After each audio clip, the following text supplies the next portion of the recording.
तर 36 साईजसाठी तुमच्या घडीचं माप येणार आहे 10.5. महत्त्वाचा व्हिडिओ म्हणजे 36 साईजसाठी आहे. तर हॅलो फ्रेंड, स्वागत आहे तुमचं आपल्या एका नवीन व्हिडिओमध्ये.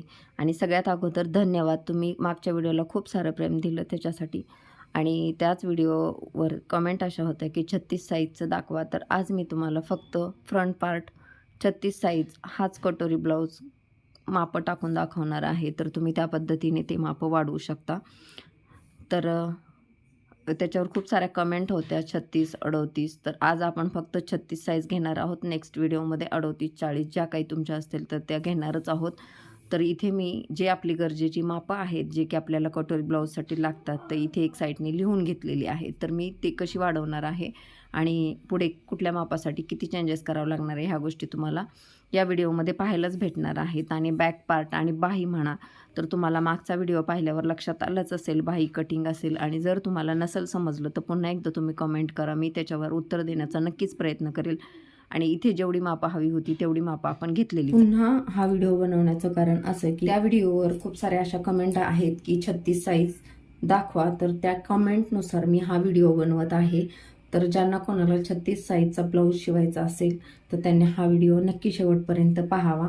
तर आपण इथे मापं घेतलेली आहेत. ब्लाऊजची पूर्ण उंची घेतलेली आहे 15, छातीचं माप आहे 36, शोल्डर पूर्ण शोल्डर आहे 14, शोल्डर पट्टी आहे 3 आणि पुढील गळा आहे 6.5, कमर घेर आहे 34. तर याच्यामध्ये मापात काही चेंजेस करायचे आहेत. कुठे मायनस कुठे प्लस या सगळ्या गोष्टी मी तुम्हाला या व्हिडिओमध्ये दाखवणार आहे. तर तुमच्या कमेंटसाठी हा स्पेशल व्हिडिओ मी बनवत आहे. तर तुम्ही तेवढंच प्रेम द्या आणि तेवढंच सपोर्ट करावा. तर इथं पूर्ण उंची घेतलेली आहे आपण 15. आणि महत्त्वाचं असं सांगते की जे कटोरी ब्लाऊजचं मी पॅटर्न शिकवत आहे, ज्या पद्धतीने मी तुम्हाला आपल्या चॅनलवर सांगत आहे, ती पद्धत तुम्हाला दुसरीकडे कुठेही पाहायला भेटणार नाही. मापासाठी आपण जी पूर्ण उंची घेतो, इथे मी 15 घेतलेली आहे. तर शक्यतो आपण सर्व साईजसाठी पूर्ण उंची ही 15च घेत आहोत. हे प्रत्येक साईजसाठी उंचीसाठी फक्त. तर उंची तुमच्या छातीचं माप म्हणजे छातीनुसार जे काही साईज असेल ती साईज तुमची कोणतीही असू द्या, 28 पासून 40, 42 पर्यंत प्रत्येक साईजसाठी तुम्हाला घ्यायचे आहे 15 ही उंची. आणि होते जसं की मी आत्ताच तुम्हाला सांगितलं, तर त्या पद्धतीने पूर्ण उंची ही प्रत्येक मापासाठी 15 अशीच येणार आहे. तर इथं आपण 15 उंची घेतलेली आहे. तर इथे आपल्याला काहीही वाढवायचं नाहीये किंवा कमी पण करायचं नाहीये. जे की 15 घेतलेली आहे, तर ही 15 आहे अशीच आपल्याला उंची घ्यायची आहे. तर 2 नंबरला आपण घेणार आहोत छातीचं माप. तर इथे आहे छातीचं माप. तर त्या अगोदर आपण 15ची लाईन आखून घेऊया. तर मी इथे पट्टीने 15 इंचावर मार्क करून घेत आहे.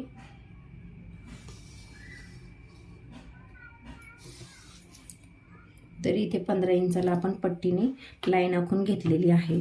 तर इथे आहे छातीचं माप. तर आता खूप सारे प्रश्न आणि कन्फ्युजन हेच आहे की 36 मापासाठी आपण किती वाढवायचं. तर जसं की मी तुम्हाला या अगोदरच्या व्हिडिओमध्ये सांगितलेलंच आहे, 36 साईजसाठी किंवा कोणत्याही साईजसाठी ज्याप्रमाणे मी जो व्हिडिओ आपल्या चॅनलवर अपलोड केलेला आहे त्या मापानुसार तुम्हाला मी बारकाईने व्हिडिओ पाहिला असेल तर तुमच्या त्याच व्हिडिओमध्ये कळेल की तुम्हाला प्रत्येक साईजसाठी कसं माप काढायचं आहे. तरी देखील मी पुन्हा एकदा तुमच्या कमेंटसाठी हे क्लिअर करते. जर तुमचं माप 36 असेल तर प्रत्येक मापासाठी आपण चौथा भाग हे घेत असतो. तर 36/4 चौथा भाग किती येणार आहे, हे 36चा दुसरा भाग झाला 18, 18 दोन्ही 36, 9 9 दोन्ही 18, 9 त्रिक 27, 9 चौक 36. कधीही करताना तुम्हाला चौथा भाग काढण्यासाठी छातीचं माप म्हणजे घडीचं माप जे टाकायचं असते त्यासाठी तुम्हाला कोणतंही माप असू दे, त्यासाठी तुम्हाला फक्त चौथा भागच घ्यायचा आहे. आणि त्यासाठी आपल्याला इथे भागाकार लागतो. तर इथे आपण 36/4 असं लिहून घेऊया. 36/4. तर 36/4 किती होतात, 9. 9 एके 9, 9 दोन्ही 18, 9 त्रिक 27, 9 चौक 36. सिंपल गोष्ट आहे. जर तुम्हाला हे प्रत्येक माप वेगवेगळ्या पद्धतीनं काढायचं असेल तर तुम्हाला छातीचं माप टाकताना ड्रेस असो वा ब्लाऊज असो, तर तुम्हाला चौथा भाग जर काढायचा असेल तर फक्त भागाकार करायचा, बाकी काहीही करायची गरज नाहीये. आणि जर काहीदा असं होतं की पाडे पटकन आपले पाठ नसतात किंवा आपल्याला खूप सारं कन्फ्युजन होतं, तर तेव्हा आपण बोटावर देखील कॅल्क्युलेशन करू शकतो की चौथा भाग किती येईल. जर 32 माप असेल तर साधी गोष्ट आहे, 32चा दुसरा भाग झाला 16 आणि 16चा अर्धा भाग झाला 8. तर अशा पद्धतीने तुम्हाला चौथा भाग काढायचा आहे. तर जर तुम्हाला पाड्यांच्या हिशोबाने येत नसेल तर तुम्ही अशा पद्धतीने देखील काढू शकता. जसं की मी तुम्हाला आत्ता सांगितलं, फक्त चौथा भाग काढायचा आहे. मग तुमचं माप हे कोणतं का असे नाही, इथे आपण 36 घेतलेलं आहे. 36चा चौथा भाग होतो 9. 9 1 9 9 18 9 3 27 9 4 36. चला, इथे आपल्याला चौथा भाग भेटलेला आहे. तर इथे आपल्याला अधिक 1.5 इंच, इथे मी किती घेतलेले आहे 36 भागिले 4 अधिक 1.5 किती झाले आपले, इथे आपले किती झाले 10.5. 10.5चं माप इथे आपण लिहूनच घेऊया. आता इथे मला जागा कमी आहे, तुम्ही समजून घ्या. इथे मी घेतलेलं आहे 10.5चं माप. हे आहे ते घडीचं माप आहे. ठीक, तर यानंतर शोल्डर आहे 14. तर मी जो स्टार्टिंगचा व्हिडिओ टाकला होता तर त्याच्यावर अशा कमेंट होत्या की तुम्ही शोल्डर 14 कसे घेतले किंवा आहे एवढेच कसे घेतले. तर माझं कॅल्क्युलेशन मी तुम्हाला क्लिअर करते. तर आता इथे मी माप घेताना 14 हेच घेत असते, ड्रेस असो वा ब्लाऊज असो. तर मी इथे टोटल शोल्डर घेते. त्याच्यामध्ये ब्लाऊजसाठी जेव्हा मी गळा काढते तर तेव्हा साधारणपणे छातीचा 12वा भाग अशा पद्धतीने मी गळा काढत असते. तर आता इथे 36 साईजसाठी, आता माझी थोडी तब्येत खराब आहे त्याच्यामुळे मला दम लागते, समजून घ्या. तर इथे 36 साईज आहे. तर 12 के 12, 12 दोन्ही 24, 12 त्रिक 36. तर साधारणपणे 36 माप हे 12च्या पाड्यात आहे. साधं गणित, गळा रुंदी जर तुम्हाला काढायची असेल तर 36 साईजसाठी 3 इंच गळा लागतो. तर हे समजून घ्या तुम्ही. गळ्याचं माप काढताना साधारणपणे 12वा भाग एवढंच माप काढायचं आहे. तर इथे मी 36 साईजसाठी 3 इंच गळा रुंदी टाकते. ठीक आहे, तर इथे 3 इंच मी घेतलेले आहे. आणि इथे आपली शोल्डर पट्टीचं माप, जे की आता समजा जुना ब्लाऊज आहे आपला आणि त्याच्यावर आपल्याला माप घ्यायचं, तर जे आपले ब्लाऊजचं माप असतं तर त्या मापानुसार आपल्याला शोल्डर पट्टी पूर्ण, जी तयार शोल्डर पट्टी आहे गोट वगैरे मारून किंवा पायपिंग मारून शिलाई जे काय असेल ब्लाऊजला, ते सगळं डन झालेला ब्लाऊज जो असेल त्याची पूर्ण शोल्डर पट्टी, म्हणजे जिथे आपली बाही जॉईंट झालेली आहे तिथून आपल्याला पूर्ण पट्टीचं माप घ्यायचं आहे. तर इथं मला आलेलं आहे 3 इंचाचं माप. ठीक आहे, तर हे 3 इंचाचं माप, त्याच्यात मला इथे अर्धा इंच ऍड करायचं आहे. बरोबर, हे अर्धा इंच आपण शिलाई मार्जिनसाठी घेतलेलं आहे. तर हे पूर्ण माप झालं माझं 3.5 इंच. आलं लक्षात. तर हे 3.5 इंच हे शोल्डर पट्टीचं माप आहे. आणि गळा रुंदी आपण किती घेतलेली आहे 3 इंच. बरोबर, तर 3 इंच गळा रुंदी आणि 3 इंच ही शोल्डर पट्टी आणि अर्धा इंच आपलं पायपिंगसाठी आपण एक्स्ट्रा घेतलेले आहे. तर हे 6 आणि हा अर्धा 6.5. लक्षात आलं नसेल तर पुन्हा एकदा तुम्ही पाहू शकता तुम्ही की 6.5 इंच मी कसे घेणार आहे. तर हे टोटल माप माझं होते 6.5 इंच. तर त्यासाठी आता बाहीसाठी जर आपण गळ्यासाठी इथे अर्धा इंच वाढवू शकतो तर साहजिक आहे बाहीसाठी देखील आपल्याला शिलाई मार्जिन लागणार आहे. आणि तुम्ही जर नवीन शिवत असाल तर तुम्हाला शिलाई मार्जिन थोडी जास्त ठेवावी लागते, कारण पटकन आपल्याला ते एकदम कडेपर्यंत फिनिशिंगने शिवता येत नाही. बरोबर, आणि जर तुम्ही पहिल्यापासून शिवत असाल, तुमची फिनिशिंग जर चांगली असेल तर काही गोष्ट नाही, तुम्ही अर्धा इंच तो स्किप केला तरी चालेल. पण शक्यतो जर व्हिडिओ बघून जर कोणी शिवत असेल तर मला असं वाटतं की ते नव्याने शिकणारं किंवा ज्याची शिकायची इच्छा आहे तेच लोक व्हिडिओ बघू शकतात. तर त्यांच्या माहितीसाठी मी सांगते की शिलाई मार्जिन ही मी इथे अर्धा इंच आणि बाहीच्या बाजूने अर्धा इंच ठेवलेली आहे. तर हे लक्षात घ्या तुम्ही. 3 इंच शोल्डर पट्टी आणि 3 इंच गळा रुंदी, अर्धा इंच शिलाई मार्जिन, गळ्याच्या बाजूने झाले 6.5 आणि बाहीच्या बाजूने अर्धा इंच, असे 7. जर एका बाजूने आपले 7 इंच होतात, जर एका बाजूने आपले 7 इंच होतात तर आपण दुसऱ्या बाजूचे 7 इंच पकडून डबल 2 बाजूचे पकडावे लागतात. तर हे कन्फ्युजन मी त्यांचं क्लिअर करते ज्यांनी कमेंट केलेली आहे की 14 इंच तुम्ही कसे घेतले. तर अशा पद्धतीने मी 14 इंच घेतलेले आहे टोटल शोल्डर, जेणे की करून हे जे कॅल्क्युलेशन आहे ते आपलं करेक्ट मापात बसतं. 3 अधिक अर्धा 3.5 अधिक गळा रुंदी 3 इंच. इथे मी लिहून घेते गळा रुंदी 3 इंच.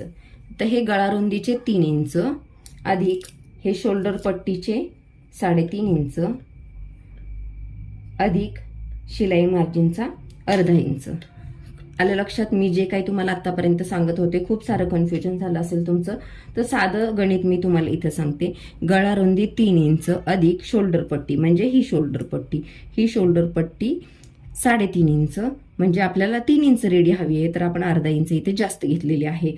तर इथे हे 3.5 इंच अधिक अर्धा इंच, टोटल माप आपलं होत आहे 7 इंच. तर हे 7 इंच आणि आपण ती घडी टाकून माप टाकणार आहोत, त्याच्यामुळे हे डबल माप पडतं. तर 7 आणि 14. तर असे हे 14 इंचाचं मी इथे शोल्डर माप घेतलेलं आहे. तर त्यांच्यासाठी सांगते की त्यांचं कन्फ्युजन इथे क्लिअर झालं असेल आणि तुम्हाला पण बऱ्याचशा गोष्टी समजल्या असेल. तर हा भाग झाला आपला इथपर्यंत मापाचा. तर आता सर्वात अगोदर आपल्याला घडी टाकायची. घडी, ठीक आहे, छातीचं माप म्हणजे घडीचं माप. तर इथं आलेलं आहे 10.5 इंच. ते पण मी तुम्हाला सांगते कसं केलं, हे अगोदर पण मी क्लिअर केलेलं आहे आणि पुन्हा एकदा शॉर्टकटमध्ये तुम्हाला सांगते. 36 इंच छातीचं माप आहे, चौथा भाग 9 इंचाचा आहे. त्यानंतर आपण 1.5 इंच त्याच्यामध्ये ऍड करणार आहोत आणि 1.5 इंच ऍड केल्यानंतर इथे आपलं 10.5चं माप तयार होतं. ठीक आहे, तर इथं जागा नव्हती, इथे अर्ध दिसलं असतं म्हणून मी हे माप इथे लिहिलेलं आहे. करेक्टच. तर 10.5ची आपली घडी आलेली आहे. तर 10.5वर आपण एक लाईन आखून घेऊया. कारण काय, पूर्ण माप लक्षात आल्याशिवाय तुम्हाला फक्त बघून करण्यात काही एक अर्थ नसतो. जेव्हा आपल्याला पूर्ण माहिती भेटते तेव्हाच ते कोणतीही गोष्ट करण्यात पॉइंट राहतो. तर मला असं वाटतं की तुमचे प्रश्नांचे उत्तर पण तुम्हाला भेटले असतील, आणि नसेल भेटले तर तुम्ही पुन्हा एकदा मला कमेंट करू शकता. मी प्रयत्न करेल की तुमच्या कमेंटचं उत्तर देण्याचं. तर हा आपल्याला आयत आकार आखून घ्यायचा आहे, कारण ह्याचा आकार हा आयत प्रमाणे होतो. उंची 15 आहे आणि छातीचं माप आलेलं आहे 10.5. तर ही जी बाजू आहे तर आपली 10.5ची आहे रुंदी, इथे 10, 10.5, आणि ही जी उंची आहे ही आहे आपली 15 इंच. ठीक आहे, हे तुमच्या लक्षात आलंच असेल. उंची आहे 15 इंच आणि घडी आहे 10.5 इंच. तर आता इथे मापा आपण काढलेलेच आहे. 14 कसे घेतले हे पण मी तुम्हाला सांगितलेलं आहे. शोल्डर पट्टी आपली आहे 3 इंचाची, तर अर्धा इंच वाढवून आपल्याला घ्यायची आहे 3.5 इंच. तर पुढील गळाची उंची, तर ही आपल्याला थोडं बाजूला ठेवूया हे माप, कारण हे माप आपल्याला नंतर लागणार आहे, तेही तुम्हाला सांगते मी. तर आता इथे आपल्याला सर्वात अगोदर घ्यायची गळा रुंदी, जे की 3 इंच आपली आली आहे मापाने त्याप्रमाणे. त्यानंतर आपल्याला घ्यायचं आहे शोल्डर पट्टी, जे की 3.5 इंच आलेली आहे काढलेल्या मापाने, बरोबर. तर हे टोटल माप किती होतं आपलं? 6.5. करेक्ट. तर हे 6.5 माप इथे आलेलं आहे. तर इथे आपण मुंड्याची उंची देखील आपल्याला तेवढीच घ्यायची आहे.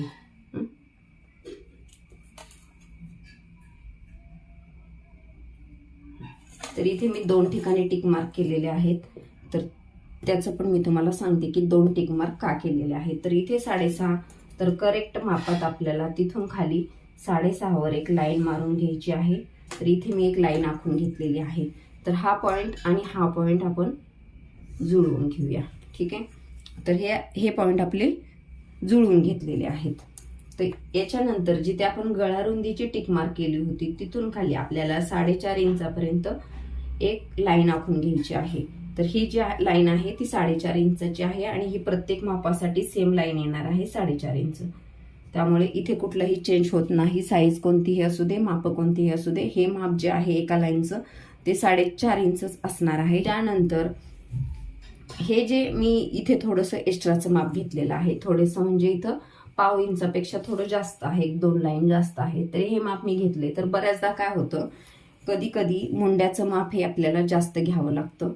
कसं काढायचं, खूप सारं कन्फ्युजन असतं. कधी कधी काय होतं, शोल्डरच्या मापाने हा मुंडा टाकला आणि छातीचं माप हे कमी किंवा जास्त असू शकतं. कधी असं होत नाही, जी साईज असते ती प्रत्येक मापात परफेक्ट असते, तर कधीतरी कमी जास्त होतं. मग काकेत ब्लाऊज थोडासा खेचला जातो. तर तशा वेळेला आपण हा जो पॉइंट टाकलेला आहे 2 लाईनचा, तर तिथून आपण मुंडा उंची घ्यायची, हे पण तुम्हाला लक्षात येईलच. तर इथे मला गरज वाटत नाही, कारण ह्या मापाचा ब्लाऊज हा ह्या मापाने परफेक्ट होतो. जर कोणाला प्रॉब्लेम येत असेल तरच हा 2 लाईनचा पॉइंट मारून घ्यायचा. ते देखील आपलं क्लिअर झालंच असेल.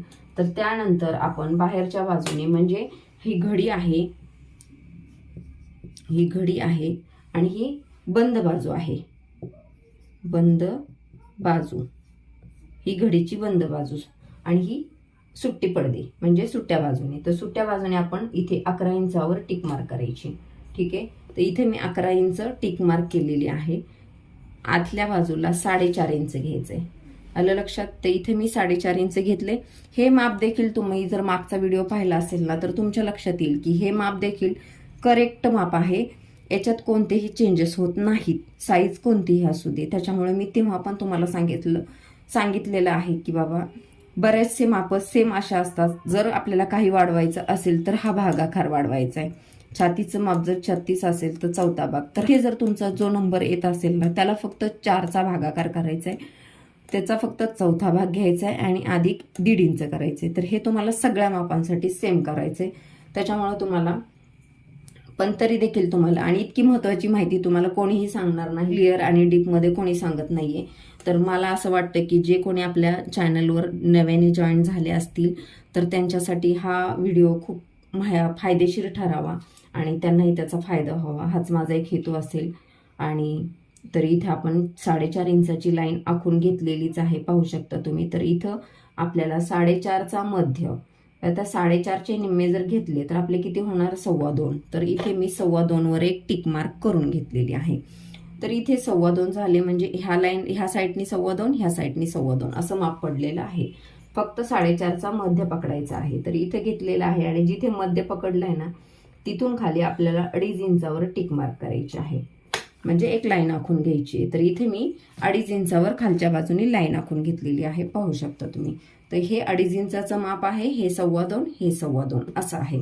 ठीक आहे. तर हा मुद्दा आपण इथेच ठेवूया आणि आपण घडीच्या बाजूकडे येऊया. त्या घडीच्या बाजूने देखील आपल्याला इथे 11 इंचावर टिक मार्क करून घ्यायची आहे. तर इथे मी घेतलेली आहे आणि तिथून खाली फक्त 1/2 इंच म्हणजे 2 लाईन, दोन्ही लाईन इतकं खालच्या साईडने थोडंसं घ्यायचं आहे आपल्याला. 2 लाईन म्हणजे 1/2 इंचापेक्षा पण कमी येतं, पण 2 लाईन तुम्ही पकडून टाका.